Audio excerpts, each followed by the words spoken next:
Olá e bem-vindos ao posto emissor número 177. Hoje é dia 11 de janeiro de 2024.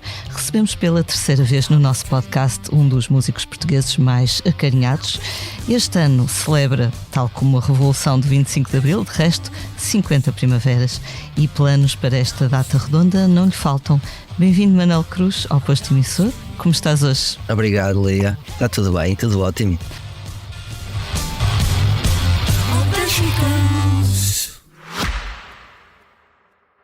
Subscrever o Expresso é ter acesso à melhor informação, a uma vasta oferta de conteúdos exclusivos e à opinião de referência. Subscrever o Expresso é tornar-se membro do nosso clube, poder ser voz ativa de uma comunidade informada e beneficiar de vantagens exclusivas. Subscreva o Expresso em expresso.pt/digital. Expresso. Liberdade para pensar. Corre negra fúria por minha forma.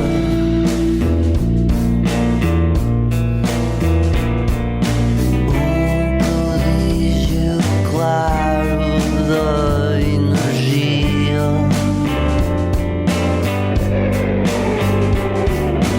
Dão-se mãos e cerca-se as estrelas.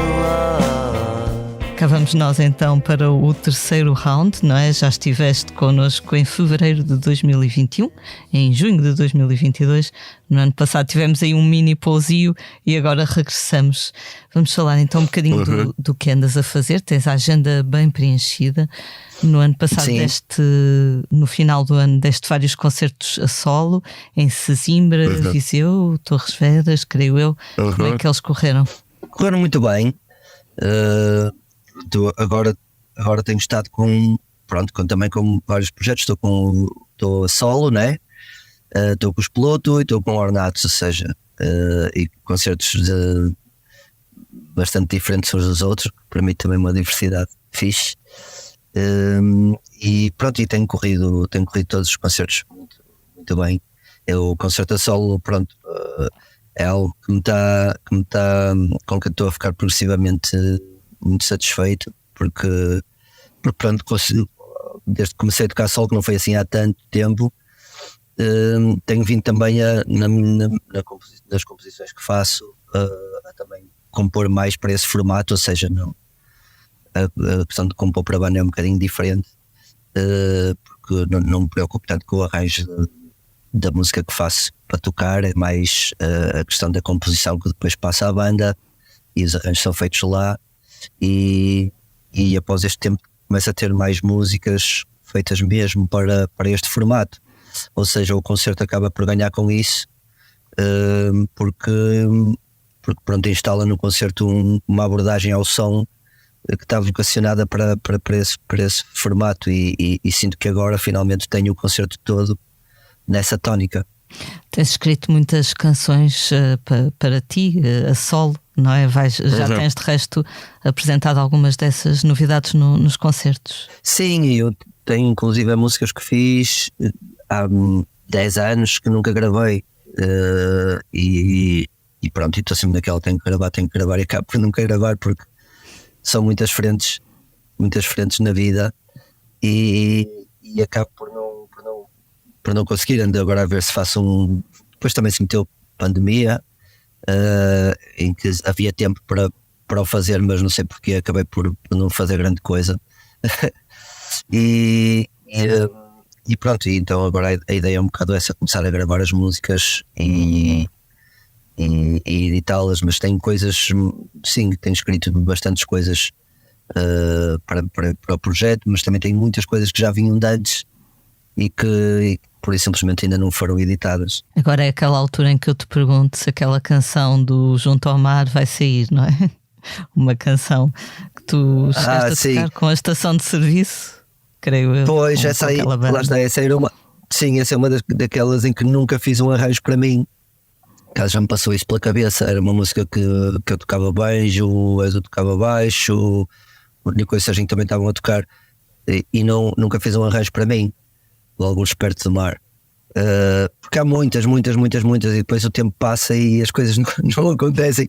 Há dias estava a falar com um amigo meu, e um amigo com quem trabalho, que é o Arthur Figueiredo, que é da agência Lazarus, onde eu estou agora, e estávamos a falar disso, destas coisas. O tempo passa e não consigo fazer. Estamos a conversar sobre as coisas, como é que as coisas estão, como é que foi o ano, não sei o quê, e eu não, ando sempre para gravar, mas depois mete-se, sei lá, ir a ou ir ter com a minha mãe por causa de não sei o quê, ou ir fazer alguma coisa com os meus filhos, ou qualquer coisa de trabalho, ou de contabilidades, ou não sei o quê, e os dias passam e não consigo nada. E ele disse uma coisa que eu achei muito interessante. Ele estava a dizer que isto também não tem só a ver com não conseguir fazer as coisas, tem a ver com, se calhar, prioridades que damos a coisas na vida que também são importantes para nós, como a família, como os amigos, como tudo isso.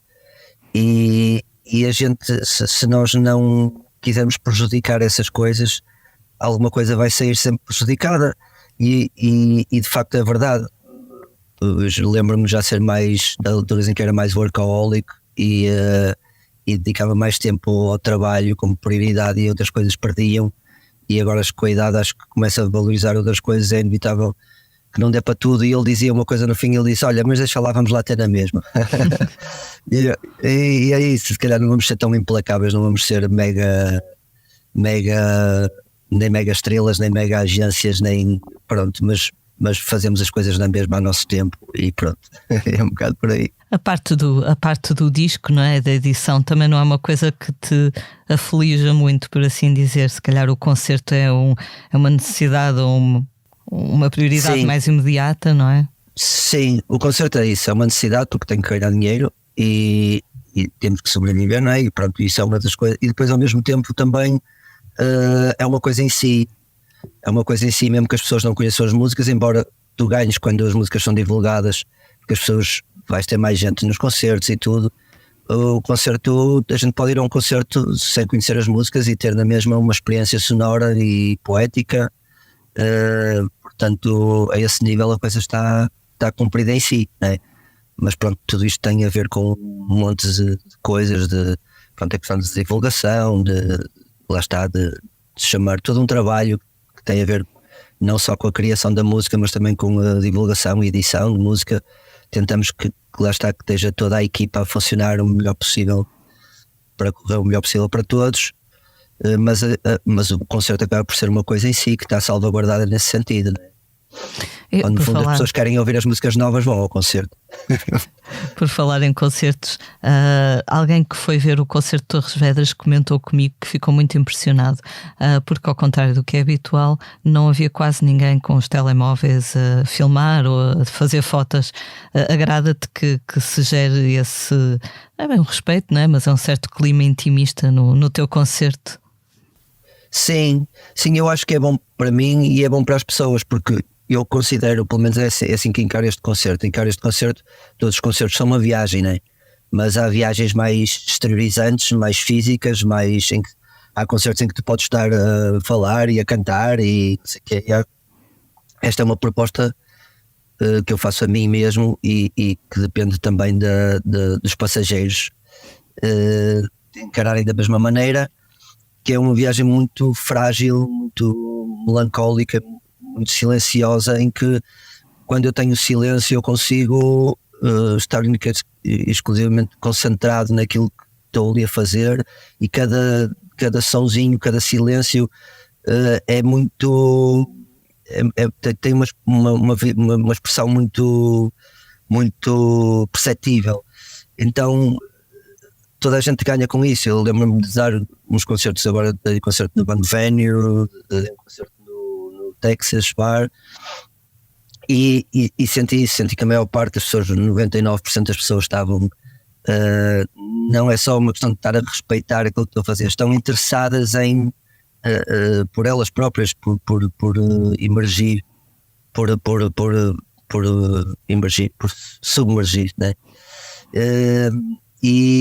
Mas lá está, havia duas ou três que falavam, e eu tive que me chatear quase ali no palco, não é quase, acabei por ter que me chatear. Já não é a primeira vez que acontece, ainda há uns tempos, há uns 2 anos que eu fui lá também ao Bang Venue e estavam 2 raparigas a falar, e eu até tive que dizer assim: olha, desculpa lá, algumas de vocês é professora, E uma disse a ela e assim, gostas que os teus alunos estejam a falar durante as aulas?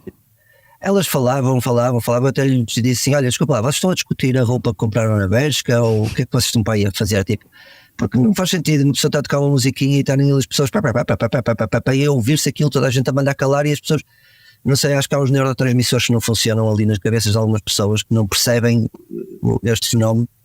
Pronto, isso prejudica-me a mim, porque eu estou a tocar uma coisa e de repente estou a ouvir duas vozes ali a falar alto e pessoas a mandar calar, e isso prejudica a viagem, arranca-te daquela fantasia.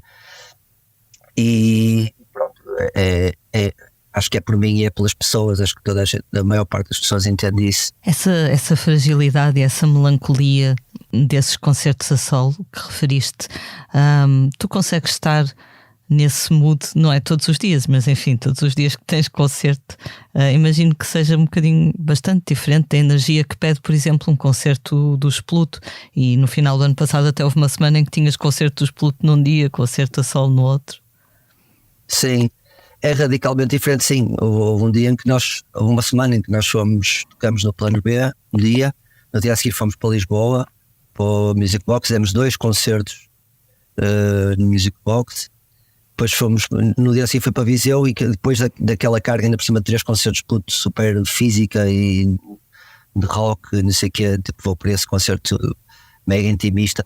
Este concerto é um concerto que leva de mim uma parte emocional muito mais, como é que eu ia dizer? Sim, muito mais, não é emocional, porque o Spluto também é emocional, mas prende-se liga-se a uma parte mais física, enquanto aqui esta chupa-me assim de uma maneira que os outros concertos não fazem, precisamente por estar exposto de uma forma muito mais emocional, mas eu gosto disso quando consigo estar sintonizado, não é tenso.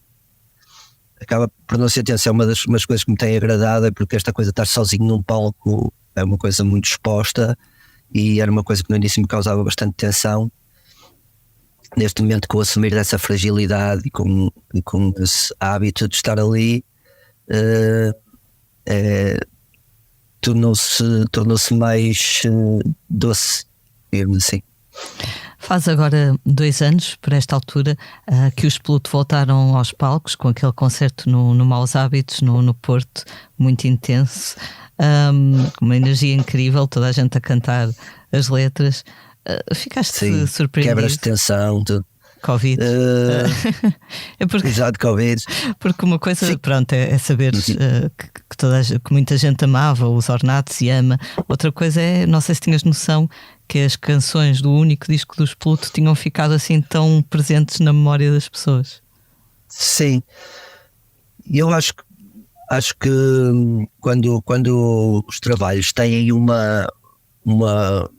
digamos, têm uma identidade de alguma maneira nova, ou seja, trazem uma proposta relativamente nova, é que os próprios músicos, como era o caso do Spluto, quando nós fizemos o disco, nós não sabíamos muito bem sequer o que é que aquilo era aquilo, mas ainda não era nada, porque as coisas são a repercussão que têm no mundo também. E então tem que haver um tempo para essas coisas se repercutirem, para essas coisas fazerem parte da experiência das pessoas, para as pessoas criarem links de memória associadas às experiências que têm na vida, etc, etc. Essas coisas eu percebo-me, ao longo dos anos apercebi-me que as coisas têm um tempo, e é o tempo que elas tiverem que ter. Podem ser 10 anos, podem ser 15. Notou-se isso com os Ornatos, que os Ornatos tinham já o seu clube de fãs, mas depois de acabarem ganharam outra dimensão. E o Spluto, eu percebi-me disso. Eu lembro-me na altura o João Vieira, do Zack Swipe, disse-me, e eu agradeci-lhe a sinceridade, achei fixe o comentário dele, porque há muita gente que te vem dizer assim, e tal, altamente, não sei o quê, pronto, e um gajo fica contente porque somos egocêntricos, mas muitas das vezes não consegues perceber exatamente o que é que a pessoa sente, é só tipo tal, altamente, ok. E ele disse assim, eu ouvi o disco Spluto e não percebi muito bem o que é que vocês queriam com aquilo. E de facto está certo, quer dizer, de alguma maneira aquilo parece uma crítica destrutiva, não acho que seja, acho que é uma crítica honesta de artística, que é de alguém que está a ouvir uma coisa e ainda não percebeu para onde é que ela vai. Se calhar nós também não sabíamos para onde é que ela ia. Se calhar hoje em dia é mais fácil de perceber o que é que são os Pluto, porque já estão alicerçados também numa memória, e de facto é isso. Na altura só me fez sentir que aquilo de alguma maneira tinha uma linguagem própria que ainda não estava, não era absolutamente colada a uma coisa já que existia, tinha alguma coisa de estranha ou não é, de novidade, e que precisava desse tempo. E agora senti que com o passar do tempo aquilo se tornou familiar. Eu lembro-me quando os Pluto apareceram mais ou menos ao mesmo tempo que os Supernada. Ainda me lembro de ver um concerto dessa banda naquela sala de concertos que era um barco no Douro. Sim.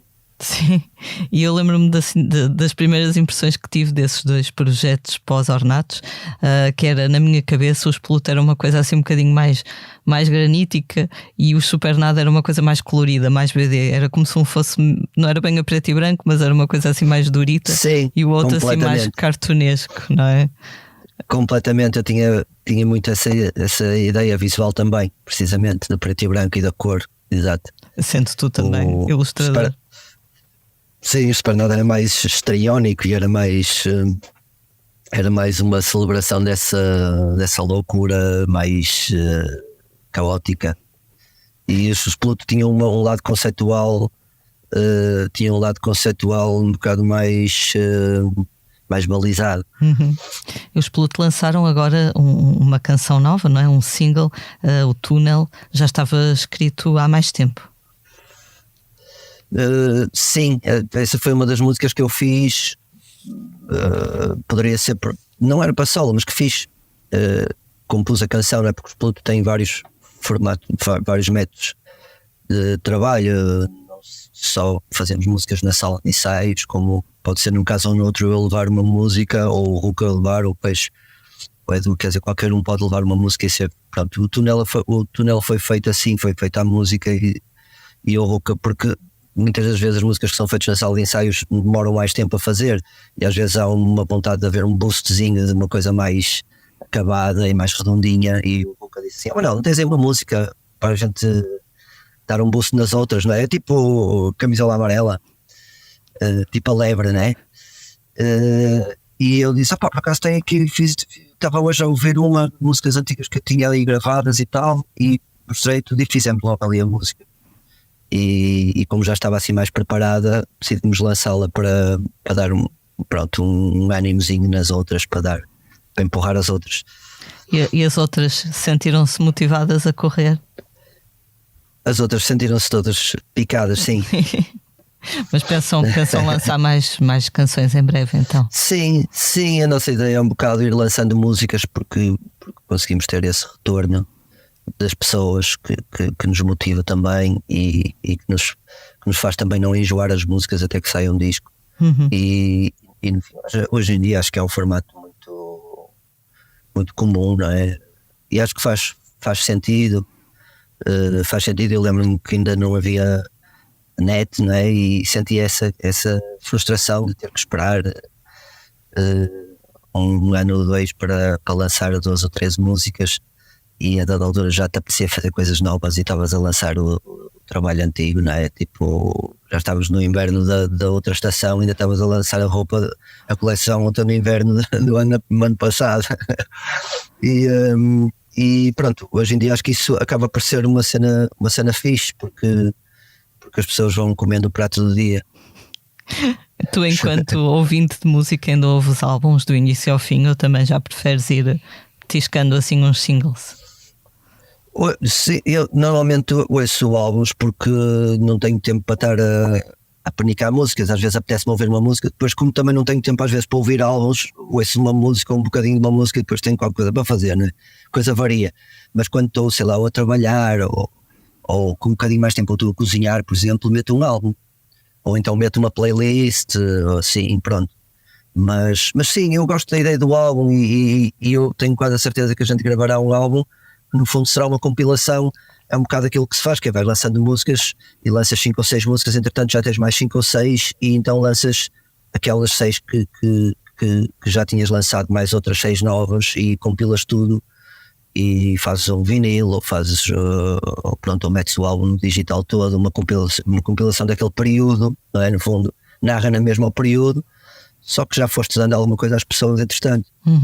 Há bocado disseste que mesmo quando não havia net já te fazia um bocado de confusão ter que esperar, não é? Para lançar as músicas enquanto álbum.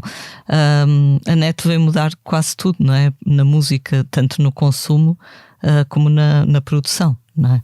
Na criação. Sim, foi uma mudança de paradigma brutal. Eu acho que onde se repercutiu mais significativamente, não significativamente, porque isso é difícil de atestar, mas onde eu sinto que foi a maior revolução foi na autonomia que dá aos músicos, aos produtores, para conseguir atingir os fins com menos investimento. Isso, pronto, deu alguma autonomia, era algo que eu ambicionava muito, que era que a arte não se confinasse só à produção profissional, ou seja, há um papel da arte que eu acho que é um papel mais essencial que o profissional, que é o papel de manutenção criativa, emocional, individual das pessoas. As pessoas possam partilhar aquilo que sentem e divulgar aquilo que sentem sem terem que fazer disso vida, sem terem que ganhar dinheiro com isso, sem terem que ocupar o tempo todo delas com isso. Então hoje em dia é possível, né? Tu fazes uma música, tu vejas todo contas, mas gostas de chegar a casa e fazer música e fazes a música e divulgas e os teus amigos dizem que lindo, que feio, e tu ficas contente. e pronto, e não tens que fazer daquilo vida, né? Isso é um lado muito bom. E depois, mesmo para quem é profissional, que eu queira fazer nos moldes em que quer e não ter que pagar rios de dinheiro por um estúdio ou um produtor, não ter que fazer contratos assassinos com multinacionais para conseguir ver o teu trabalho visível, né? Essa criação, essa liberdade na criação e na partilha, não é? Fazes a tua música, partilhas, sem pensar muito nisso, em alguns casos. Quem diz música fala também de outras artes. Por exemplo, tu tens partilhado uns poemas muito bonitos da tua autoria no Instagram. Não sei se tens planos de um dia editá-los ou não, mas de qualquer forma sim. Retiras prazer disso, não é? Sim, retiro muito prazer. Aliás, eu pretendo editar porque dei por mim e tinha material para escrever um livro. Eu sempre sonhei escrever um livro. Sempre sonhei escrever livros, mas é aquela coisa meia que tu nunca sabes se de facto é pela vontade daquilo que tens para dizer, pela vontade de dizer alguma coisa, ou é só pela vaidade de ter um livro, ou de achares que é um desperdício seres capaz e não fazer, sei lá. Chega a uma altura que é uma confusão e não interessa. A verdade é que sempre queria ter um livro e não o tinha, né? E a dada altura comecei a escrever poesia no Instagram e a dada altura tinha um livro. Se calhar é isso que faz sentido. Eu lembro-me de estar a conversar com o meu irmão há muitos anos atrás, ainda na altura super nada, e até escrevi uma música acerca dessa conversa que tive com o meu irmão, porque o meu irmão, o Marcos Cruz, é jornalista e ele escreveu um livro, Os Pés pelas Mãos, que é um livro brilhante, a meu ver, e eu chateava muito porque ele escreve muitíssimo bem e tem uma cabeça fantástica, e eu chateava muito para ele escrever, e ele que sempre foi um bocado um bom vivan, mas eu achava que ele também se escondia um bocado nessa bom vivanismo. Escondia um bocado a insegurança dele de fazer alguma coisa e não ser tão boa quanto ele esperaria que fosse, embora ele dissesse que não seria por aí. Eu acho que esse fenómeno existe, e ele então acabou por começar a escrever os textos no Facebook e tudo, e consoante o eco que teve, começou a ganhar essa confiança e acabou por, lá está, o livro dele escrever-se, como ele dizia: um dia que eu escrever um livro ele vai se escrever a si próprio. E eu gostei muito dessa ideia, então escrevi o meu livro, uma música de Supernada. Pronto, e eu acabei por experienciar um bocado a mesma coisa no Instagram, nos poemas, sem planear isso, porque eu também sempre escrevi muito, mas não deixava as coisas estarem. E no confinamento eu comecei a sentir que os poemas me saíam mais facilmente, ou seja, que eu não tinha tanto que os reescrever. Eu acho que a minha mãe dava-me sempre conselho. A minha mãe é muito crítica das coisas que eu faço, e crítica mesmo no verdadeiro sentido, diz-me quando está bem, diz-me quando está mal, sem qualquer tipo de pudor. E ela, eu às vezes mandava poemas e ela dizia: está muito bem, está bonito, não sei o quê, mas olha, guarda. Como quem diz, podes fazer melhor. Sim, ou podes fazer melhor, ou pensa, ou faz mais e depois vai ler outra vez mais tarde. Tipo, as coisas têm um tempo de amadurecer, etc. E eu a dada altura comecei a sentir que de facto que eu já era um bocado esta ideia de que eu sentia muitas vezes que eu estava à frente do poema, ou seja, eu escrevia o poema e depois mais tarde ia ler e tirava-lhe montes de coisas, e essas coisas que eu tirava eram aquelas coisas em que era eu que estava à frente do poema na altura em que eu não me satisfazia só com escrever o poema. Eu queria dizer mais sobre o que eu estava a sentir, era demasiado eu, não é? E às vezes é tipo assim: olha, isto é teu, mas é um negócio com os outros, ou seja, retira-lhe aí a gordura, a parte que és só tu, porque isso não interessa nada a ninguém. Interessa é um objeto que é teu, mas que vai ser dos outros. Portanto, isso é uma linguagem, é um negócio um bocadinho abstrato, não é? Mas que com o tempo consegues fazer melhor esse negócio, a perceber-te melhor dessas nuances. E no confinamento eu comecei a sentir que se calhar estava menos eu em causa e que estava mais direcionado. Isto também tem a ver com o hábito de mexer nas ferramentas, claro, sendo que estas ferramentas são ferramentas muito emocionais, portanto, tu para lhes acederes com assertividade tens que estar, tens que ter rotina também. E pronto, eu a dada altura percebi-me, eu tenho aqui montes de poemas, já tenho aqui montes de poemas, eu vou editar um livro e pretendo fazer isso, sim. Que bom. Sentes que é um processo semelhante? Falaste de ferramentas, falaste de matéria emocional, por assim dizer. É mais ou menos semelhante? Sentes que vais buscar mais ou menos ao mesmo sítio que as canções, ou vem de um lado muito diferente? Hoje nunca tinha pensado nisso. Eu, pronto, numa certa perspectiva, venho do mesmo sítio, não é? Que é a minha matriz, não é? A minha inquietação, as minhas vontades. Se calhar aquilo que é diferente prende-se com a consciência do suporte, se calhar com a consciência do suporte em que vai ser apresentado.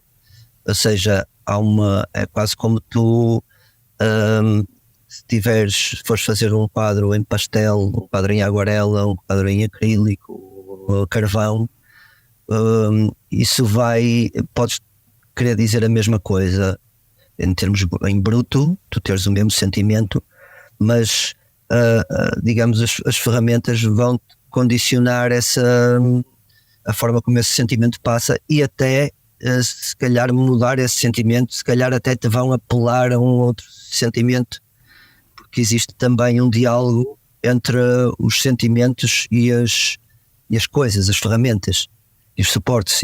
Esse diálogo existe, vão-te puxar a outro tipo de coisas. Eu, por exemplo, lembro-me que quando fazia banda desenhada era muito subversivo e provocador, escatológico até, e nas músicas sou muito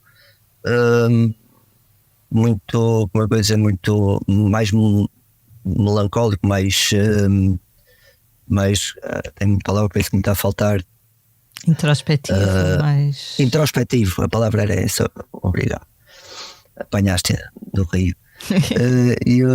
Frescaste, estávamos os dois com a cana e apanhaste tu, Rubal. E isso tem a ver também com o espaço que encontras em determinados suportes, ou seja, a música para mim tem um papel de um exorcismo, de espiar pecados, entre aspas. Pronto, tem mais esse, ou seja, eu ali sinto que que encontro isso, puxa-me a isso, não sei porquê, e na banda desenhada não quer dizer que também não possa ir para aí, mas se calhar puxa-me outra coisa. A poesia escrita não tem a ver com a poesia cantada, e para mim, já me convidaram muitas vezes para editar livros de letras e eu nunca aceitei, porque para mim a letra não é um poema, ainda que possa ser poética, mas não é um poema, não tem estrutura de poema porque precisa da música, e o poema não precisa de música, porque o poema já tem a música lá dentro. E até com certeza te seria difícil, uma vez o Sérgio Godinho disse isso, que foi convidado para ir não sei onde, declamar umas letras suas, e era muito difícil deslaçar a letra da melodia, ou seja, ler apenas a letra. Sim, e pudesse eu pagar de outra forma. Exato. E pudesse eu pagar de outra forma. É quase impossível. Sentido, né? E a estrutura, tu muitas vezes uma coisa que eu sempre senti é que tu na música, quando às vezes tens um poema extremamente rico, e fazes como poema e depois vais cantá-lo, vais tentar musicá-lo, essa riqueza que contém o poema em termos literários e poéticos, às vezes pode ser redundante e até afetar, até anular-se com a riqueza sonora, ou seja, uma coisa que era só melancólica, com uma música, imaginemos, também melancólica, aquilo pode se tornar corta-pulsos. Nós temos o caso da música brasileira, que muitas vezes cantam a tristeza de uma maneira mais viva, e existe uma compensação dessas partes, ou seja, há mais uma vez esse negócio de digamos, criar uma harmonia que transmite um sentimento que não é só dado pela letra nem só dado pela música, é um casamento das duas coisas, e essas duas coisas jogam e criam uma nova um novo elemento poético, que é um elemento poético que é feito dessa junção. Portanto, o poema só lido vai transmitir uma outra coisa, não é? É um bocado como a banda sonora nos filmes, tu crias atenção na mesma imagem, podes se tornar uma imagem de um miúdo a brincar num jardim com uma música toda bonita, é uma coisa, se puseres uma música tensa, aquilo vai acontecer alguma coisa, não é? Exato. Um pouco como nas reportagens também. Às vezes há reportagens sobre temas terríveis, que já são terríveis de si, e não precisam se calhar de uma música super triste com violinos, que aquilo parece que até distrai ou parece que entorna o sentimento, não é? Sim, até quase às vezes é ofensivo, porque é manipulatório, não é? E a pessoa já chegou lá, a pessoa já percebeu, não é? Sim, já percebeu, e está uma coisa tão horrível a acontecer. Teve aqui alguém a pôr uma música triste, dá a ideia que tipo que quer vender jornais, quer vender a reportagem, tipo, as coisas até se tornam um bocado ofensiva nesse sentido. Há bocadinho falaste da tua família, o teu irmão, que tem uma cabeça brilhante, tu também, a tua irmã com certeza também será talentosa. A vossa família puxava muito por vocês nesse aspecto intelectual, artístico, os vossos pais? Sim, eu falo mais sobre o meu irmão, porque o meu irmão acaba por ter uma visibilidade também, enquanto jornalista, enquanto escritor, sendo que a minha irmã é um bocado o pilar da Irmandade, e também é uma cabeça brilhante, e sempre foi uma pessoa que me motivou imenso, sempre me deu muita confiança para continuar, e é muito atenta, é muito ciosa do que fazem os irmãos, e muito protetora, e foi um momento muito importante na minha vida para a minha confiança naquilo que faço. E sim, a minha família sempre teve uma ligação às artes. Pronto, o meu pai escreve poesia também, pinta, nós puxamos muito um ao outro nesse sentido, porque o meu pai é médico, mas a dada altura, quando eu comecei a desenhar, eu acho que ele se projetava em mim e naquilo que ele também gostava de ter sido. Meu pai chegou a ter uma harmónica quando era miúdo, queria muito uma harmónica e dar-lhe a harmónica e tudo, mas na aldeia Valdecambra, na geração dele, tipo, ser músico era mesmo mais valia, logo pedir para baixo da ponte. E, e eu sinto que ele tem sempre teve essa veia artística, embora eu sinto que ele adora a sua profissão. Sinto que houve uma projeção dele. Ele começou depois também a pintar e a escrever, ele sempre escreveu, mas eu sinto que eu também de alguma maneira o espicacei para dar tempo a essa vertente dele também, e era uma pessoa que me motivava muito. A minha mãe também, sempre foi, a minha mãe deu aulas sempre numa escola de artes de inglês, mas na Sós Reis, e foi presidente do conselho diretivo, e tipo, ou seja, estava muito mergulhada no meio artístico. Grande parte dos amigos dela, das amizades dela, eram professores de desenho, de história de arte. Pronto, sempre foi uma família que consumiu a cultura. Isso de alguma maneira deu-me alguma confiança para nunca senti aquela coisa, sei lá, a minha mãe queria ter seguido artes e os pais não deixaram. É uma coisa muito triste, não é? Eu sei que a vida é assim, tem coisas assim, mas é uma coisa muito básica. A gente já não é aquela coisa, olha, a vida não é como a gente quer, não é? A gente escolher aquilo que gosta, né? Embora ela tenha adorado sempre ser professora. Então, pronto, acho que foi um cenário favorável ter uma família que valorizava essa parte, embora ninguém o tenha seguido profissionalmente. Então os teus filhos também continuam a ter alguma curiosidade pela música? Lembro-me de há uns tempos falares disso. Completamente. Claro que agora, pronto, eles estão no hip hop,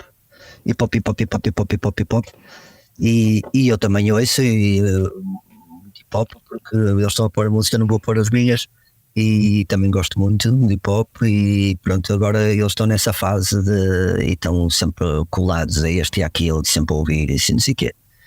E tem essa ligação. Eu tenho um dos meus putos, o Edgar, chegou a ter aulas de bateria, e pronto, eu nunca os, sei lá, nunca fiz pressão nenhuma que eles enverdassem por isto ou por aquilo. Sempre houve brinquedos aqui em casa. Claro que a PlayStation acaba por ganhar a maior parte das vezes, mas não tenho essas angústias, até porque o meu exemplo é que aos 15 anos, não é?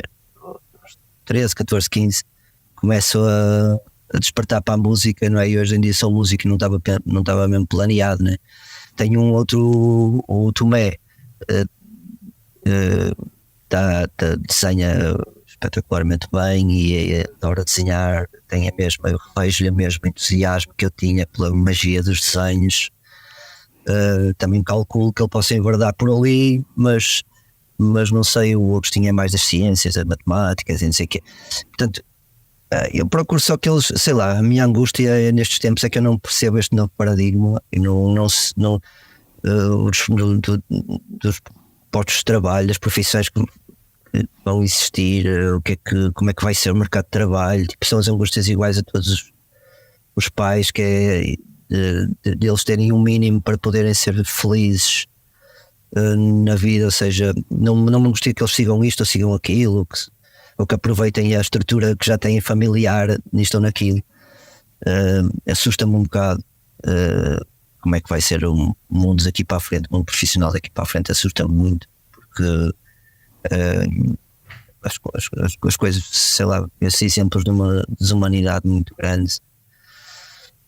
E isso eu acho que sempre foi assim, de certa maneira. Não sei, é tudo muito confuso. Não sei se o dinheiro hoje em dia tem uma importância avassaladora. O dinheiro naquele sentido, não é?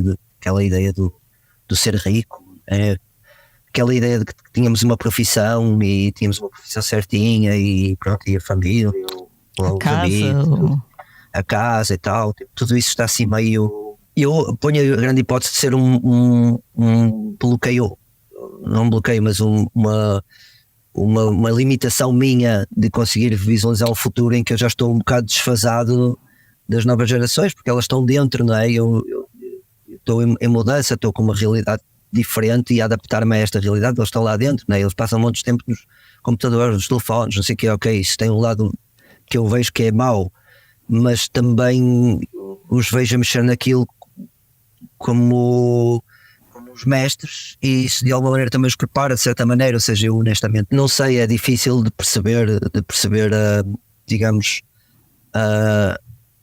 as valências que eles adquirem, não é, face às dificuldades que possam ter, e as dificuldades e as limitações também possam ter derivadas àquilo que é o paradigma de hoje em dia, não é?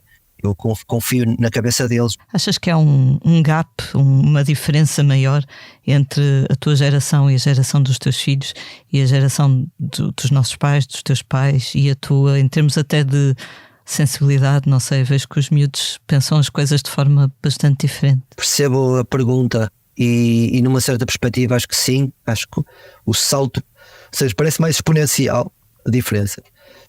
Mas ao mesmo tempo também consigo identificar que a grande mudança foi o digital, a net, né? Daí para a frente tudo bem que é exponencial, mas tipo, não houve uma revolução tão grande assim. A mudança foi de paradigma, acho que foi aí, e eu não me sinto com capacidade de analisar isso numa perspectiva sociológica, antropológica consistente, porque as variáveis são imensas. As variáveis são imensas, estás a perceber? Ou seja, eu nem sinto que esteja adaptado o suficiente a ponto de conseguir analisar isso. Ou seja, um bocado esta história, eu dizia ao meu filho assim: olha, não tens que desenhar, estás sempre aí a jogar, não sei o quê, vai desenhar, não sei o quê, tinha a sensação que ele não desenhava, e depois fui ao iPad e ele está cheio de desenhos lá. Então eu pensei assim, tipo, pá, o tempo deles não é o meu tempo. Ou seja, eu ando a correr, não sei o que, eu observo-os, penso que os observo, mas que observação é que eu faço deles? Tipo, não é?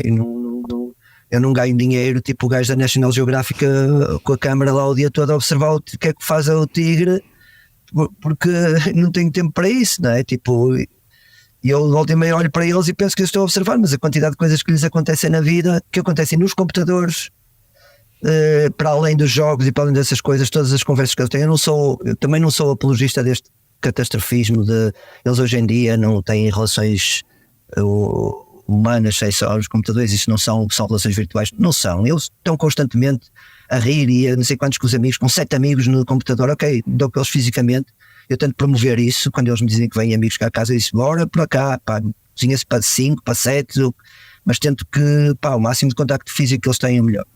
Mas ao mesmo tempo eu também sei que eles passam tempo a conversar nos computadores e a rir e aos berros e a mandarem uns com os outros. Eles, tipo, essas pessoas existem do outro lado. Tipo, eu não tenho essa valência de contactar com as pessoas assim, de fazer grandes conversas, mas eles têm. Eu não posso achar que não têm, não é? Porque aí cai no mesmo risco que os nossos pais caíam quando nos criticavam em relação aos costumes que nós tínhamos diferentes dos deles. Mas assusta-me na mesma a quantidade de horas que passam agarrados àquilo, sim. Faz parte, lá está, haver esse desfazamento entre gerações também. Agora, por estás a dizer isso, lembrei-me outro dia uma amiga muito triste porque a filha, que está ali na pré-adolescência, estava a começar a gostar muito de K-pop, aquela pop sul-coreana e todo aquele fenómeno que os miúdos acham muita graça. E eu, então, mas não tem mal. E ela, não, mas ela tinha tão bom gosto e agora dei-lhe para isto. E eu depois, para tentar sossegá-la, disse, olha lá, quando tinhas a idade dela, a tua mãe gostava dos Manic Street Preachers, que era a banda favorita dela. Claro, ela, não. Exato. Eu, então claro. Não, o pai tem que ser um bocadinho careta, não é? De alguma forma. Sim, e também faz parte esse cartismo. Eu não sou, eu sei lá, eu agora vejo só gostam de hip hop e eu, pronto, ok, está tudo, mas assim, há uma altura para essas paixões assolapadas, não é? E também me lembro de ser assim, tipo, só ouvir uma banda o tempo todo, e nessas coisas eu acho que essas coisas do bom gosto e tudo, acho que não interessa mesmo nada. São coisas, acho que não tem mesmo essas coisas. Hoje em dia a música, dizem hoje em dia a música é só isto e é só aquilo. Não é, hoje em dia a música é muito mais do que era e muito mais visível do que era. Tipo, é super rica a cultura mundial e global, o contágio que existe entre culturas e entre estilos e tudo, é muito mais rico que alguma vez foi, parece-me a mim, pelo menos mais visível é. Portanto eu acho que nesse aspecto pá, eles esquecem o que quiserem, que vejam, pronto, não é mesmo por aí. É mais a questão lá está, das aptidões sociais, não é? Do contacto social, deles.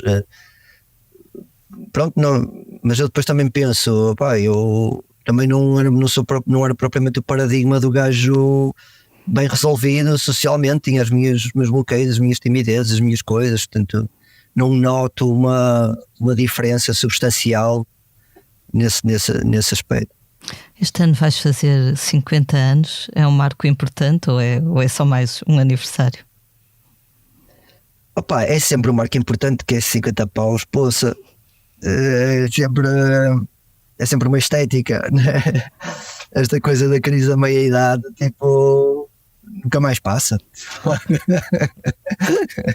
Não, opa, mas sei lá, não sei, quando os fizer eu digo, entre lágrimas. Nasceste ali mais ou menos 6 meses depois do 25 de Abril. Isso era coisa que os teus pais costumassem recordar, do género, nasceste ali numa época de esperança, mas turbulenta, ou vice-versa? Sim, eu provo dizer já que nasci de livre vontade. E pronto, havia muito nessa altura, lá está, como todos os tempos, havia muito, lá está, uma mudança também de paradigma, não é? O 25 de Abril, não quero comparar lá à internet, mas também era uma altura, lá está, em que eu consigo rever certos padrões, às vezes de excesso de zelo, não é? As pessoas, tal tese, antítese e a síntese, não é? Ali se calhar muda-se um bocado para a antítese, uma vontade de instalar a liberdade, de uma forma a romper de tal forma com os fantasmas da geração anterior, que acabam por criar fantasmas do avesso, não é? Outras censuras, não é? De certa forma. Sim, outras censuras de certa forma. Por isso, mas sinto que, evidentemente, que foi um privilegiado de nascer naquele tempo, não é? Até com todas as dúvidas que esse novo tempo gerou, que essas dúvidas são extremamente salutares, e presenciar essa evolução mesmo nos meus pais, não é? Assim como acho que eles são os privilegiados de estarem num mundo com uma perspectiva de autonomia a alguns níveis maior também, com um novo paradigma. Claro que é sempre aquilo que tu vais fazer com isso, não é? E passados estes 50 anos, como é que vês? É uma pergunta demasiado ampla talvez, mas vês o copo meio cheio ou meio vazio em Portugal? O copo meio cheio ou meio vazio? Opa, é água, não é? Não sei, também depende sempre da tua sede. Opa, eu tenho alguma dificuldade em. Eu sou obsessivo, não é? Eu tenho uma. Eu fui diagnosticado com essa neurose obsessiva, ou seja, eu tenho uma forma de pensar nas coisas, de perseguir as ideias de uma forma, embora, pronto, graças a trabalho de psicologia, me tenha autoconhecido melhor, tenha criado as minhas formas de lidar com isso ao longo dos anos, etc. E de consciencializar os próprios padrões de pensamento, mas tenho uma forma de pensar nas coisas. E quando eu começo a pensar, o que eu costumo dizer, eu sou advogado de defesa e advogado de acusação, e eu consigo ser um advogado de defesa implacável, de acusação implacável, e normalmente fico no mesmo sítio. Tenho muitas dúvidas, portanto, sou cheio de dúvidas, e isso faz com que eu tenha medo da positividade, que agora chamam positividade tóxica, né? E medo do catastrofismo, né? Porque eu acho que no fundo o homem se dá demasiada importância, né? As coisas não estão só num sítio, o que é extremamente assustador, porque tu pensas no que está a acontecer agora, por exemplo, na Palestina, que é um horror, que me faz às vezes ter vontade que certas pessoas morram, porque é verdade. Sei que não é um sentimento muito bonito, mas são sentimentos humanos, né? Coisas horrorosas e que te fazem pensar que, tipo, que este mundo está mesmo um nojo, né? E ao mesmo tempo é assustador pensar que isto é uma selva tremenda e por hipótese, se calhar, que a ética não fará o homem sobreviver, porque o mal é líquido.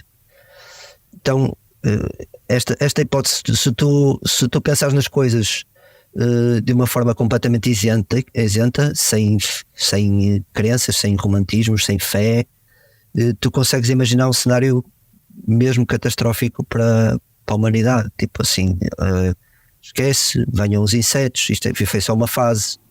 E a ética foi um sonho? Como é que se diz? Um desvio, sim, um sonho, ou um desvio, foi um momento da espécie que não vingou. Tu consegues pensar nessas coisas todas. Portanto, eu o que gosto de pensar é que são escolhas e que não existe um desígnio. A humanidade é aquilo que ela quiser ser, e nesse sentido nós fazemos a nossa espécie. É nisso que eu gosto de pensar. Não é quando as pessoas de alguma maneira põem em causa o bem partindo do princípio que o bem existe ou não existe. O bem não existe ou não existe. A gente ou o faz ou ele não existe. Portanto, depende de nós. Depende de que espécie é que a gente quer ser. Porque pureza não existe. Então, eu gosto mais de pensar assim do que tentar chegar a conclusões se a humanidade faz sentido. Qual é o sentido da vida? O sentido da vida é o sentido que tu lhe deres. Não existe. E eu gosto de pensar assim porque sinto que nesse caso Deus somos nós. Não é? E isso também me retira um bocado desse peso um bocado arrogante e sobranceiro até, de analisar o mundo como se eu fosse um exemplo de alguma coisa. Tipo, o mundo vale a pena, não vale a pena. Os outros, o mundo está todo perdido, como se tu fosses um exemplo que ninguém quer seguir. Outro dia falava uma amiga que é artista, dizia que sentia no início do conflito, deste novo conflito na Palestina, dizia que se sentia mal em partilhar coisas no Instagram, etc., das artes dela, porque achava que era fútil. E então tivemos uma pequena conversa sobre isso, em que eu partilhei a minha opinião de que se calhar ela não pode influenciar o desfecho do conflito na Palestina, mas pode influenciar para melhor o dia-a-dia das pessoas que gostam do trabalho dela e que gostam de o ver, e que se calhar certo. É isso que está ao nosso alcance, não é? Fazermos a diferença no nosso pequenino círculo. Sim, eu acho que sim, Lee. Eu acho que muitas das vezes nós demitimos-nos de fazer o nosso pequeno papel por ficarmos frustrados por ele não mudar o mundo inteiro. Existe uma grande vaidade em todos nós sempre, uma grande vontade de fazermos a diferença, e quando o importante se calhar é fazermos diferença, não é? E o meu pai estava-me a dizer isso há dias, assim, eu já não ponho nada no e-mail, eu meto um vídeo de uma criança da Palestina e quase não o vejo, e meto lá e saio do e-mail, porque eu percebo o sentimento dele, independentemente de estar aqui a avaliar a repercussão disso, a validade disso. Eu percebo que é assim, o horror disso, não é? É algo quase indizível. Eu olho para aquelas imagens e eu vejo o Agostinho, o Edgar e o Tomé ali. Não é por eles serem mais escuros ou falarem em outra língua que eu deixo de ver ali os meus filhos. É um horror indizível. E claro que isto dá vontade de dizer: não brinco mais este mundo, não brinco mais, pronto. Ao mesmo tempo, lá está, e depois aquela frustração de, tipo, tu dizes assim: opá, olha, não consegui acompanhar o conflito porque tive que fazer o jantar e tive que pagar as contas e tive não sei o quê. Tipo, o mundo é um palco muito estranho, não é? Mas e sentes-te mal por causa desta discrepância entre a importância das coisas. Mas a verdade é que a culpa que a gente sente também não ajuda nada. Então, como é que tu te posicionas face às coisas? Como é que tu priorizas as coisas? A da altura dá vontade de dizer assim, eu vou abandonar este trabalho que eu tenho, não tem importância nenhuma, e vou para lá ajudar. Mas as coisas não funcionam assim. É muito difícil de posicionar-te face a este mundo, e não é por culpa tua, é porque o mundo é muito estranho. Sem dúvida. E acho que de facto isso que disseste é verdade, que é assim, não, é aquela história de não se deitar fora humilde com a água do banho, né? Vamos ser mais humildes e fazer aquilo que que esteja ao nosso alcance, né?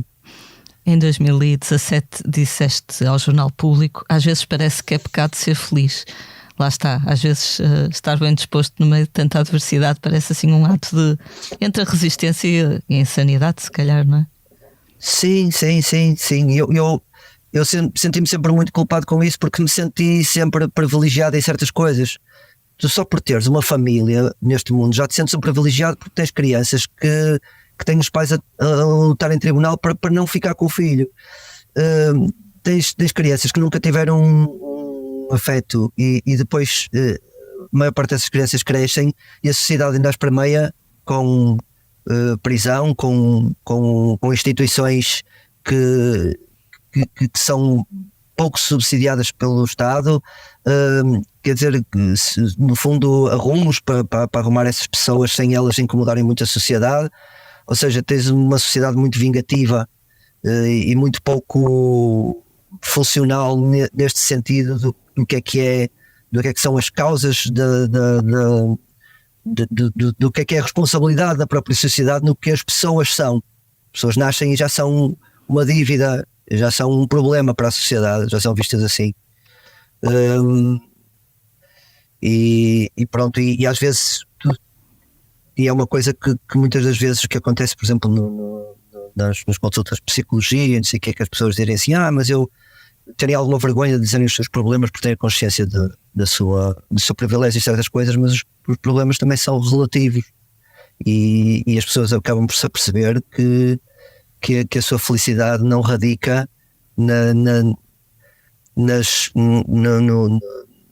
digamos, nas mais-valias que elas têm em termos sociais e familiares, porque nem sempre uma família saudável é uma família que tem dinheiro e que proporciona, quer dizer, há muitos fatores, e toda a gente tem direito à saúde mental e tem direito a olhar para a sua vida e querer mais da sua vida.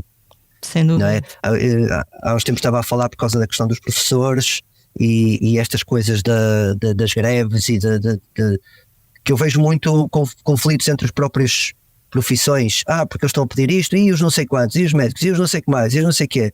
E na precariedade as pessoas viram-se contra quem não sabem virar, uns contra os outros. Eu vejo isso em todos os lados, vejo isso na música. Um técnico de frente muitas vezes recebe mais que um técnico de palco, recebe mais que os roadies, mas essas coisas não se falam. E pode haver uma razão para as coisas, mas elas têm que ser discutidas dentro das equipas, como equipas. E então o que acontece muito é uma segregação desses pequenos núcleos dentro de um organismo que é um organismo completo e que devia funcionar em harmonia. E a nossa sociedade profissional é um organismo que deve funcionar em harmonia. As pessoas não se deviam virar umas contra as outras, mas sim inspirar-se umas com as outras. Façam todos greve, lutem todos pelos vossos direitos, apoiem-se uns aos outros para ganharem força para...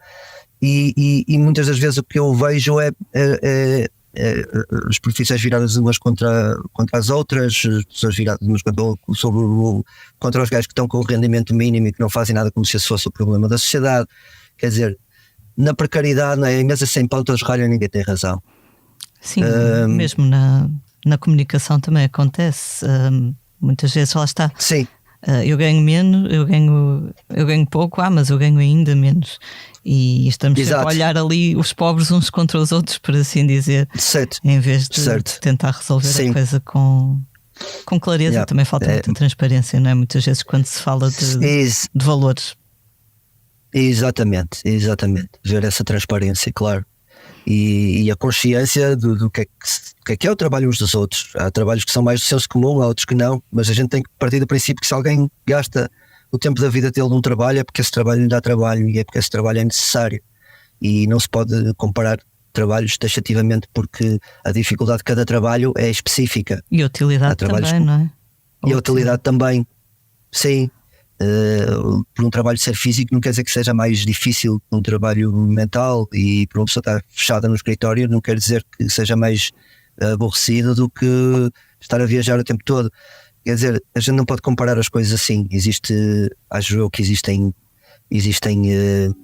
aspectos que são essenciais na nossa vida, que têm a ver com a habitação, que têm a ver com ter o comer, ter o direito a um conforto básico e mínimo, a partir do qual se pode fazer poesia, não é? Porque antes disso a poesia, esquece, não existe. Engraçado, voltamos sempre a 1974, o ano em que tu nasceste, e o 25 de Abril também, e o Sérgio Godinho escreveu a paz, o pão, a educação, saúde, habitação, que continua 100% atual. Sim, o Agostinho da Silva dizia uma coisa que eu já não sei reproduzir, mas que ele dizia: cultura é cama e roupa, pronto, dizia assim uma cena, e eu sou completamente de acordo em relação a isso. Fiquei super contente quando li essa frase, assim, é mesmo isto que eu penso, poça, porque isso é cultura. A palavra cultura, né, tem a ver com cultivo, né, e não tem a ver com essa apropriação da palavra em termos específicos para esta área. E eu gosto muito mais de encarar a minha área como uma profissão, como as artes, do que propriamente cultura. Acho que a cultura é muito mais do que isso, né? E a cultura tem a ver muito com instrução, com enriquecimento intelectual e emocional. Isso é-nos dado por muitas coisas para lá dos objetos artísticos, não é? É-nos dado pelo proporcionar de um ambiente escolar saudável, familiar saudável, não é? Pela partilha de ideias, que está já acima do conforto básico, não é? Sim, e ao mesmo tempo muitas vezes há quem despreza ou menospreza a cultura. Imagina a pandemia, a crise, vamos agora ajudar os artistas, para quem não é nada preciso. E a esse propósito, outro dia ouvi no podcast da nossa colega aqui da SICA, Irina Shev, que está na Ucrânia. Ela fez um podcast, um episódio do podcast dela muito interessante sobre uma companhia de teatro que continua a trabalhar durante a guerra, e como isso é importante, e como as pessoas foram ver o espetáculo, e como é importante, se calhar até mais do que em tempos de paz, continuar a haver aquele escape ou aquela libertação, enfim, um espaço de liberdade, no fundo. Claro, isso de alguma maneira até parece contradizer o que eu estava a dizer, no sentido de que agora o mais importante é isto, não interessa agora estar a... mas eu acho que não contradiz, porque tem a ver precisamente com uma como é que eu ia dizer, com o facto de as nossas necessidades mesmo básicas não se prenderem só também com ter onde comer e ter onde morar, mas tem a ver também com a saúde mental, não é só a saúde física, mas a saúde mental também. E a saúde mental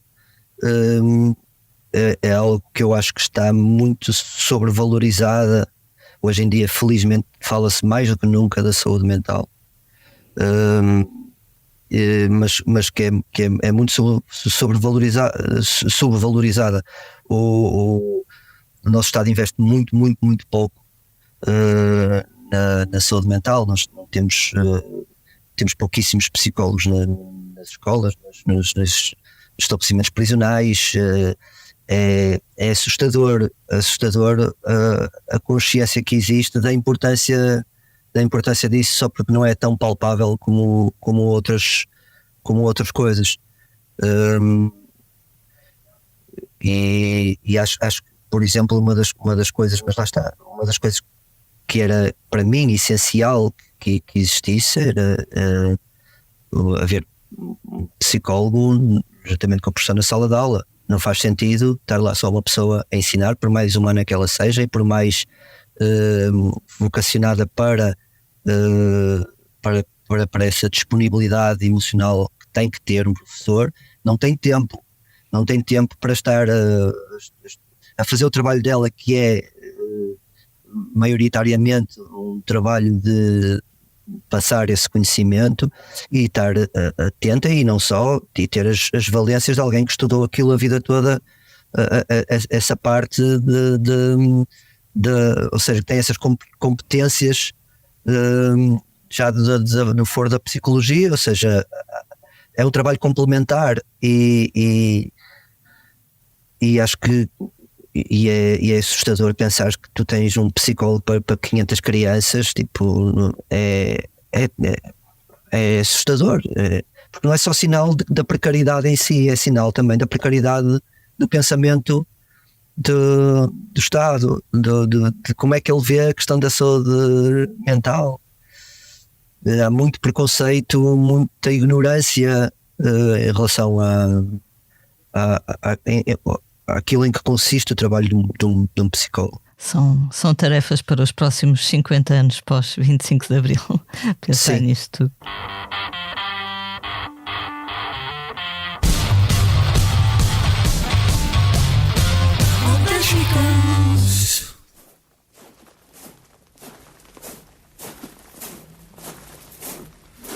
Grândola Vila Morena, terra da fraternidade, o povo é quem mais ordena, dentro de ti a cidade, dentro de ti a cidade, o povo é quem mais ordena, terra da fraternidade, Grândola Vila Morena. Vamos agora falar dos temas da semana. Este início de ano fica marcado pelo desaparecimento de uma figura muito importante da música portuguesa. Falamos de Arnaldo Trindade, criador da editora Orfeu. Morreu na passada segunda-feira, aos 89 anos. Natural do Porto, ele lançou a maior parte da obra de Zeca Afonso, tendo estado também ligado a Sérgio Godinho, Fausto ou Adriano Correia de Oliveira. Entre os seus muitos pergaminhos contam-se também a edição de duas senhas do 25 de Abril, o Grândola Vila Morena e o Depois do Adeus. Sobre o seu desaparecimento, Jorge Palma homenageou um homem bom que, segundo ele, sempre soube distinguir a qualidade e a importância política, social e cultural dos opositores ao antigo regime. Por outro lado, o Paulo Junqueiro, que é atualmente presidente da Sony Music Brasil, mas é português, elogiou a coragem, a bravura de Arnaldo Trindade, um homem que, agora passo a citar, até podia estar a almoçar ou a jantar com alguém do Estado Novo, enquanto ao mesmo tempo financiava artistas contra o Estado Novo. Podem ler esta entrevista em blitz.pt. Manel, um vulto do país, mas também do Porto, não é? Uma cidade que sempre soube incutir um certo dinamismo ao país. Sim, para te ser sincero, não consigo identificar, quer dizer, consigo rever uma identidade no Norte, não é? Mas não consigo identificar assim as diferenças do Norte em relação ao resto do país. Não consigo desenvolver muito bem essa pergunta. Há uma certa ideia de resistência, talvez, ou de autonomia, ou de personalidade, identidade. Sim, opa, é-me conveniente pensar nisso, não é? Porque existe esse fator identitário.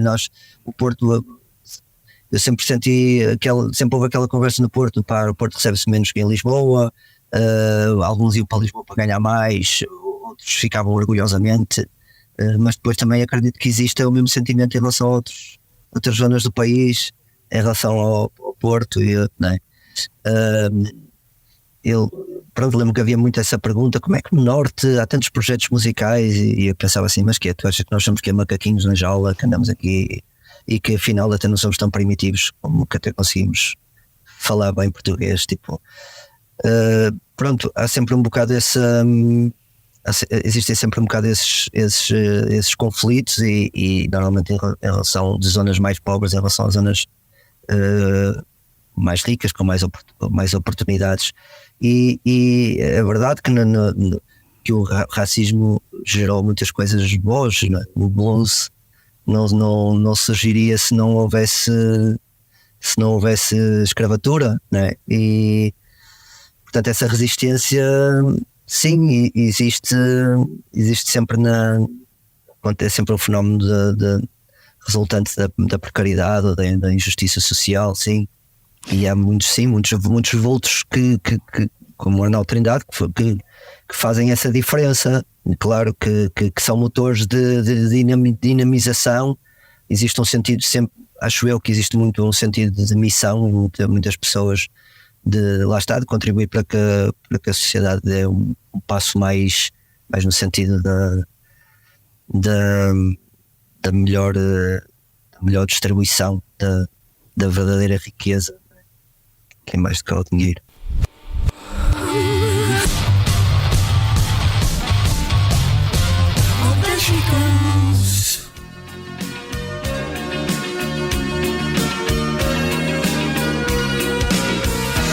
Tu estás livre, eu estou livre.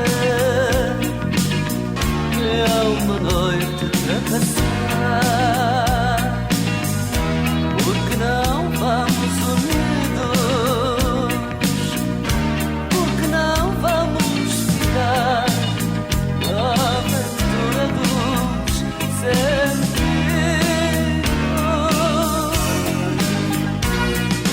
E vamos agora falar do que andamos a fazer na redação. O nosso colega Rui Miguel Abreu foi falar com várias pessoas que trabalharam e conviveram com António Variações, agora que se assinalam 40 anos do seu último disco, Dar e Receber. O António Variações também não nasceu em Lisboa, não é? Como sabemos, nasceu numa pequena localidade minhota e era um autodidata que, segundo as pessoas com quem o Rui Miguel Abreu falou, escrevia as canções a cantarolar e a bater com os dedos. Acabou por morrer de forma trágica e precoce em 84, quando tinha apenas 39 anos, vítima de SIDA. E o Rui Miguel Abreu foi falar com Carlos Maria Trindade, que conhecemos sobretudo dos Madre Deus, mas que também produziu este último disco do António Variações, e disse ele: lembro-me de irmos ao hospital ter com o António para lhe mostrarmos a capa do disco. Quando lá chegamos ele já estava ligado ao oxigénio, muito fraco, viu a capa, gostou muito da capa, mas nem sei se chegou a ouvir o disco terminado, foi a última vez que o vimos.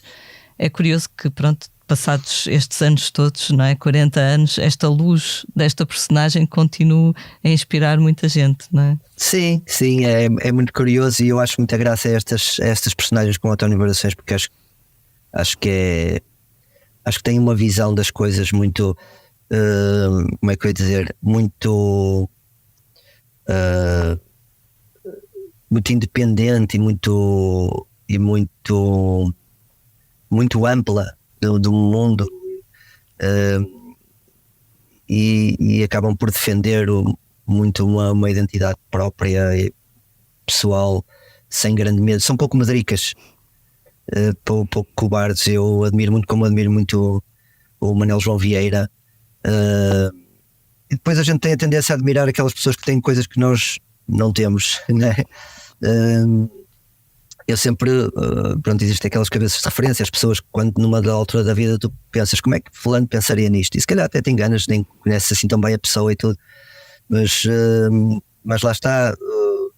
Por exemplo, o Manel João Vieira é uma pessoa que eu acho muita graça, assim como o Rui Reininho, por exemplo, porque são pessoas que me parecem independentes em certas coisas. Não quer dizer que estejam para desagradar, são algo provocadoras, mas também não estão para agradar,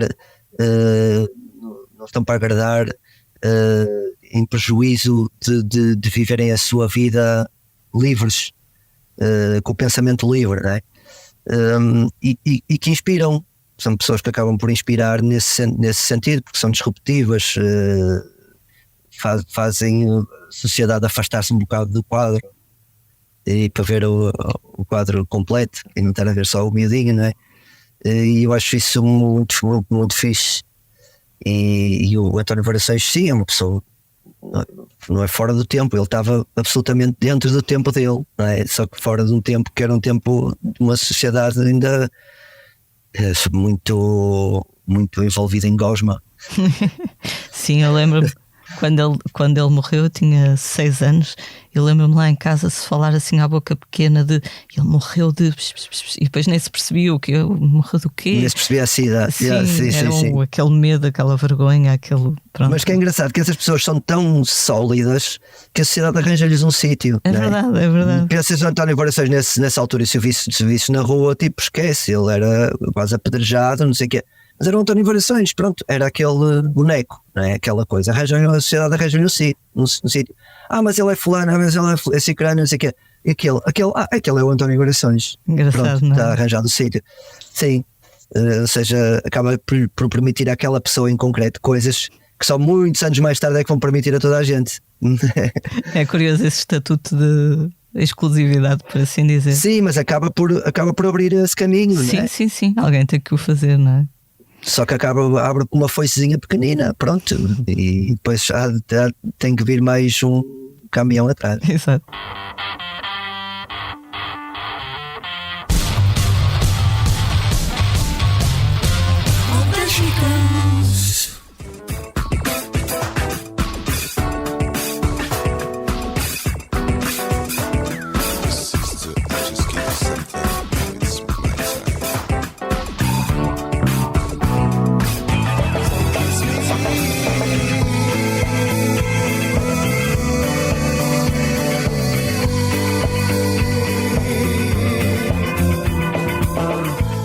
Vamos agora falar dos concertos da próxima semana. Um dos destaques vai para o regresso dos Belches Hotel, a banda de JP Simões, outra figura também bastante original, volta a juntar-se para um concerto no Teatro Académico Gil Vicente, em Coimbra, no próximo sábado, dia 13. A banda deverá também lançar um novo disco este ano. O JP Simões disse à agência Lusa que, por os músicos estarem todos mais velhos, talvez as coisas possam ser menos caóticas. Vamos ver o que vai acontecer. Também no sábado, dia 13, os Pop Del Arte atuam no Bourbon Room, no Porto. Segunda-feira, dia 15, Jorge Palma está no Teatro José Lúcio, em Leiria. E na quarta-feira, dia 18, há uma estreia na ZDB, em Lisboa. Uma estreia não, mas em Lisboa será uma estreia. Eles já tocaram juntos na Madeira. Falo de André Santos, que é um músico madeirense, com Manuela Azevedo dos Clã, que dificilmente terá tocado ultimamente numa sala tão pequena como a ZDB. Eu falei com André Santos para a Blitz. Ele diz que eles estiveram ali a engendrar o repertório e vão cantar temas de A Garota Não, o Carlos Baião, Chico Buarque e outros artistas de quem gostam. Promete ser pelo menos inesperado. Neste arranque do ano, destaque ainda para o ciclo Conta-me uma Canção, que vai reunir várias duplas no Teatro Maria Matos, em Lisboa. Terça-feira há concerto de Surma com Tomara e na quarta, Capicua com Sérgio Godinho. O nosso convidado Manel Cruz ainda tem cerca de um mês para ensaiar para os próximos concertos na Casa da Música, no Porto, 27 e 28 de fevereiro, no Centro Cultural de Belém, em Lisboa, a 29. Manel, é verdade que esta é a primeira vez que vais tocar na Casa da Música? Sim, é a primeira vez que vou tocar na Casa da Música. Quer dizer, a primeira vez depois do confinamento, de eu ter lançado um post a dizer que não tocava mais naquela casa enquanto a situação não mudasse, porque vivíamos na altura aquela questão dos falsos recibos verdes, e portanto havia uma questão digamos de muita precariedade de muita gente que lá trabalhava.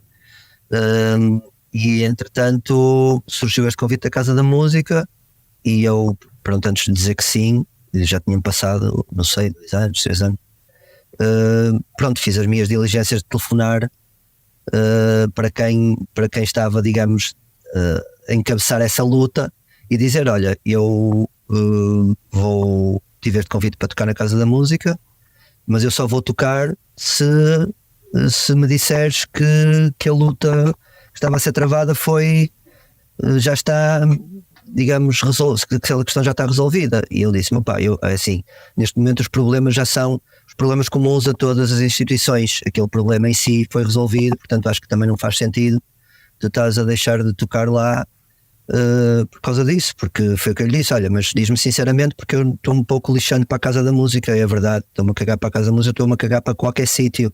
O que me interessa são as pessoas, não os edifícios e as instituições não me interessam muito. Seja uma Câmara Municipal, ou seja uma Casa da Música, eu depois também não me faz confusão. Eu tive 10 anos que andei às avessas com a FNAC, porque fui maltratado como cliente e deixei de vender na FNAC. E pronto, esse tempo passou, eu tive quase 10 anos sem ir à FNAC, e depois comecei a ir à FNAC outra vez, porque assim eu também eu não gosto muito destes orgulhos, que a da altura agora não posso ir, tipo, há mais marés que marinheiros, as coisas mudam, vão mudando, a gente dá novas oportunidades às coisas. Acho que a gente não deve ter fés cegas, nem ideais cegos, porque cada altura já é mais vaidade que outra coisa. Portanto, eu não estou preso a nada, né? E vou avaliando as coisas, melhor ou pior, com mais ou menos erro, mas vou tentando surfar neste mundo estranho. E pronto, e digamos que por isso aceitei tocar de novo à Casa da Música, esperando que as políticas se mantenham nos mínimos desejáveis e melhorem, não é? O Porto, como o resto do país, de resto, mas tem tido uma série de lutas, não é? Temos agora também a questão dos trabalhadores do Jornal de Notícias, exatamente, ameaçados de extinção. Exatamente. Outra coisa preocupante, outro fenómeno preocupante.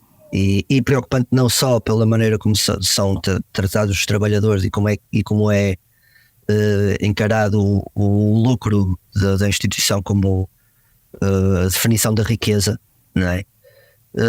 Como o facto da informação, que é algo que se pretende no sentido deontológico do jornalismo, que se pretende livre. É esse o propósito, é essa a proposta, estar a ser controlada por uma instituição que põe o lucro como prioridade, não é? Lá está. O problema não é só o que está a passar no Jornal de Notícias. O problema é o que se passa com o lugar que ocupa hoje em dia a informação, não é? Nós temos que, quer dizer, o propósito da informação é ela ser isenta, não é? Haver os jornalistas serem impelidos a dizer certas coisas ou a não dizer certas coisas contradiz o próprio propósito do jornalismo.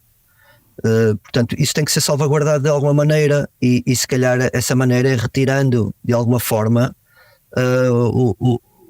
o jornalismo dessas instituições. Não podem pertencer a essas instituições, se é que isso é possível, não é? Assim como a saúde, não é? Assim como a educação. Há coisas que não podem sofrer dessa perversão, não é?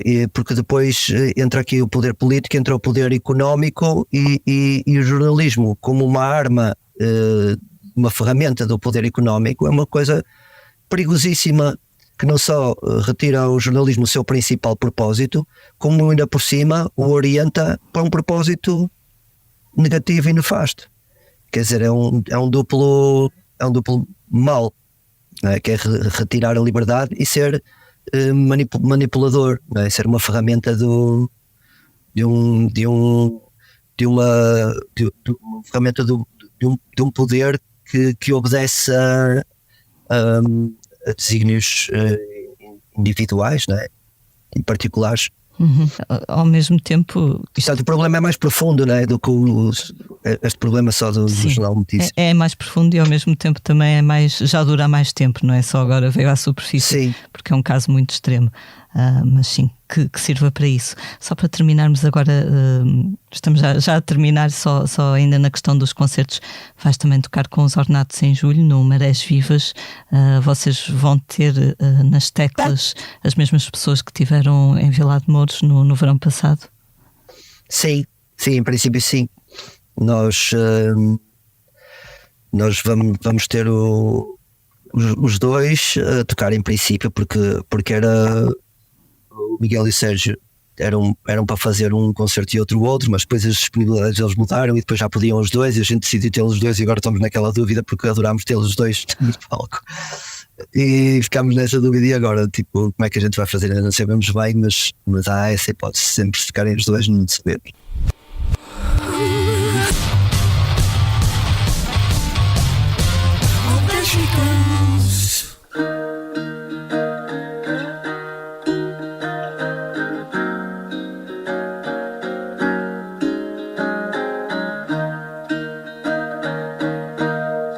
Ando à procura de um túnel no tempo, um gesto incauto que me empurra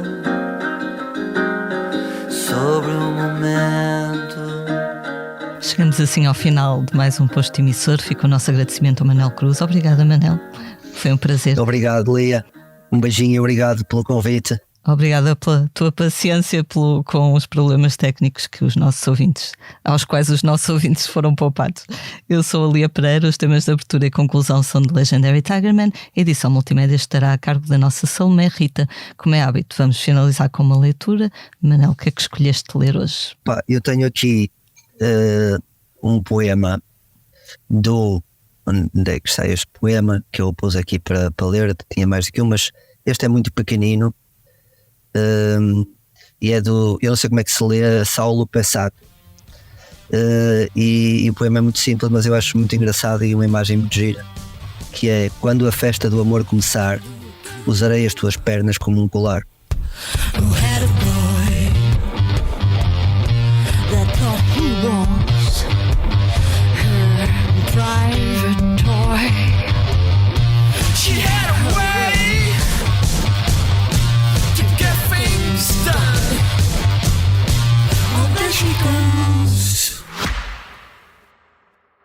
Subscrever o Expresso é ter acesso à melhor informação, a uma vasta oferta de conteúdos exclusivos e à opinião de referência. Subscrever o Expresso é tornar-se membro do nosso clube, poder ser voz ativa de uma comunidade informada e beneficiar de vantagens exclusivas. Subscreva o Expresso em expresso.pt/digital. Expresso. Liberdade para pensar.